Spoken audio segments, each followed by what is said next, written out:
नमस्कार दोस्तों। कक्षा 10 साइंस अध्याय फर्स्ट के प्रश्नों की बातचीत हो रही थी।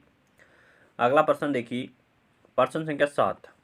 रासायनिक अभिक्रिया के होने को किन प्रेक्षणों के आधार पर ज्ञात किया जा सकता है, समझाइए। किसी रासायनिक अभिक्रिया के होने को निम्न प्रेक्षणों से ज्ञात किया जा सकता है। इन प्रेक्षणों के होने पर हम कह सकते हैं कि दी गई अभिक्रिया है वो रासायनिक अभिक्रिया है। पहला देखिए, पदार्थ की भौतिक अवस्था में परिवर्तन। कोई भी रासायनिक अभिक्रिया संपन्न होती है तो पदार्थ की भौतिक अवस्था में परिवर्तन होता है। ठोस से द्रव में परिवर्तन हो सकता है, द्रव से गैस में, गैस से ठोस में, किसी भी प्रकार का परिवर्तन है वो रासायनिक अभिक्रिया को प्रदर्शित करता है। पदार्थ का रंग बदलना। पदार्थ का रंग बदल सकता है, जैसे कॉपर सल्फेट का हरा रंग फेरिक ऑक्साइड में बदलता है तो भूरा रंग हो जाता है। इस प्रकार से पदार्थ का रंग बदल सकता है। किसी गैस का निकलना। कोई भी गैस निकल सकती है, जैसे धातु की अभिक्रिया अम्ल के साथ करवाते हैं तो हाइड्रोजन गैस उत्सर्जित होती है। अभिक्रिया के ताप में परिवर्तन होता है और ताप के आधार पर अभिक्रिया दो प्रकार की होती है, ऊष्माशोषी और ऊष्माक्षेपी। यानी अभिक्रिया के होने पर ताप में परिवर्तन हो सकता है, ताप घट सकता है, ताप बढ़ सकता है। प्रश्न संख्या 8 देखिए, रासायनिक समीकरण किसे कहते हैं, समझाइए। किसी रासायनिक अभिक्रिया में उपस्थित सभी अभिकारकों एवं उत्पादों को तथा उनकी भौतिक अवस्था को प्रतीक के रूप में प्रदर्शित करने को ही क्या कहते हैं, रासायनिक समीकरण कहते हैं। कहने का तात्पर्य है कि रासायनिक अभिक्रिया में जो भाग लेते हैं अभिकारक और उत्पाद, और अभिकारक और उत्पाद की भौतिक अवस्था को प्रतीक के रूप में प्रदर्शित करना रासायनिक समीकरण कहलाता है। वाक्य के रूप में किसी रासायनिक अभिक्रिया का विवरण है वो बहुत लंबा हो जाता है। जैसे मैग्नीशियम की ऑक्सीजन के साथ अभिक्रिया होने पर मैग्नीशियम ऑक्साइड बनता है। विवरण काफ़ी लंबा हो जाता है अतः इसे संक्षिप्त रूप में लिख सकते हैं। इसकी सबसे सरल विधि है वो शब्द समीकरण है। ये है वो शब्द समीकरण, इस प्रकार से है वो इसका संक्षिप्त रूप हो जाता है। जैसे मैग्नीशियम की ऑक्सीजन से क्रिया होने पर मैग्नीशियम ऑक्साइड बनता है। इसका शब्द समीकरण होगा magnesium plus oxygen magnesium oxide. ये क्या है, शब्द समीकरण है। कैसा समीकरण है, शब्द समीकरण है। इस अभिक्रिया में मैग्नीशियम तथा ऑक्सीजन ऐसे पदार्थ है जिनमें रासायनिक परिवर्तन होता है, और जिनमें रासायनिक परिवर्तन होता है उन्हें अभिकारक कहते हैं।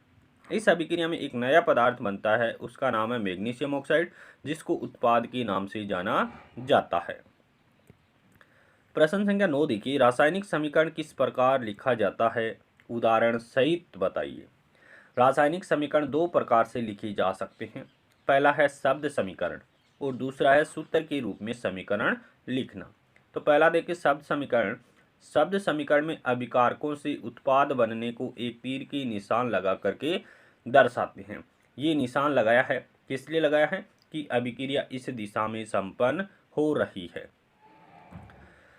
अभिकारक को बाईं ओर तथा उत्पाद को दाईं ओर लिखा जाता है। ये अभिकारक है, बाईं ओर लिखे हुए हैं, और ये उत्पाद है वो दाईं ओर लिखा हुआ है।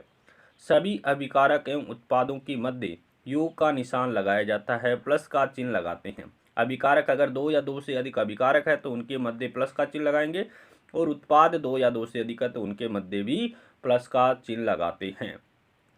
तीर का सिरा हमेशा उत्पाद की तरफ होता है कि अभिक्रिया इस दिशा में संपन्न हो रही है। इससे अभिक्रिया के होने की दिशा ज्ञात होती है।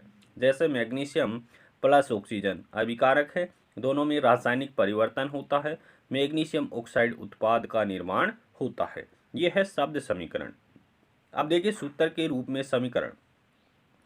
शब्दों के स्थान पर रासायनिक सूत्र का उपयोग करके रासायनिक समीकरण संक्षिप्त रूप में लिखा जाता है, जिससे यह अधिक उपयोगी बन जाता है। रासायनिक समीकरण किसी रासायनिक अभिक्रिया को संक्षेप में प्रदर्शित करता है। जैसे ये अभिक्रिया है, ये काफ़ी लंबी है, शब्द समीकरण है। इसी का ही रूप देखिए संकेत प्रतीक के रूप में देखिए 2Mg plus O2 2Mg magnesium plus oxygen अभिक्रिया करके मैग्नीशियम ऑक्साइड का निर्माण करते हैं। ये है सूत्र के रूप में समीकरण। अगला प्रश्न देखिए, ऑक्सीकरण किसे कहते हैं, उदाहरण सहित समझाइए। वह रासायनिक अभिक्रिया जिसमें किसी पदार्थ में ऑक्सीजन की वृद्धि होती है, अर्थात ऑक्सीजन जुड़ता है अथवा हाइड्रोजन की कमी होती है, हाइड्रोजन निकलता है, तो उस अभिक्रिया को ऑक्सीकरण कहते हैं। क्या होता है? ऑक्सीजन तो क्या होता है? जुड़ता है, और हाइड्रोजन है वो निकलता है। ऐसी अभिक्रिया को ऑक्सीकरण अभिक्रिया कहते हैं। उदाहरण की बात करें Mg+O2, तो किसका निर्माण होगा? MgO2 का निर्माण नहीं होगा, 2MgO का निर्माण होगा, मैग्नीशियम ऑक्साइड का निर्माण होगा, इधर 2Mg आ जाएगा। तो यहाँ पर देखिए मैग्नीशियम के साथ ऑक्सीजन जुड़ रही है, मैग्नीशियम के साथ ऑक्सीजन जुड़ करके मैग्नीशियम ऑक्साइड का निर्माण हो रहा है, और जहाँ पर ऑक्सीजन जुड़ती है उसे ऑक्सीकरण अभिक्रिया कहते हैं। इसी प्रकार देखिए H2S hydrogen sulphide chlorine gas के साथ क्रिया करके HCl+ सल्फर का निर्माण करता है। तो यहाँ पर क्या हो रहा है? यहाँ पर हो रहा है, क्या हो रहा है? तो यहाँ पर सल्फर से हाइड्रोजन अलग हो रहा है। जहाँ से हाइड्रोजन अलग होता है उस अभिक्रिया को क्या कहते हैं? ऑक्सीकरण अभिक्रिया कहते हैं। यहाँ H2S से हाइड्रोजन अलग हो रहा है और सल्फर बन रहा है। प्रश्न संख्या 11 देखिए, एक डिश में कॉपर चूर्ण लेकर उसे गर्म करने पर क्या परिणाम प्राप्त होता है? लिखिए। एक डिश में कॉपर चूर्ण लेकर के गर्म कर रहे हैं।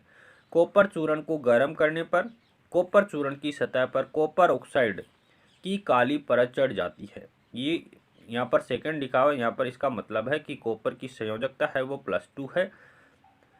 ये काला पदार्थ कॉपर ऑक्साइड कॉपर में ऑक्सीजन के योग से बनता है। ये कॉपर है, ऑक्सीजन के साथ तापमान देंगे तो कॉपर ऑक्साइड का निर्माण होगा। किसका निर्माण होगा? कॉपर ऑक्साइड का निर्माण होगा, और इसका कलर कैसा होगा? काला रंग होगा।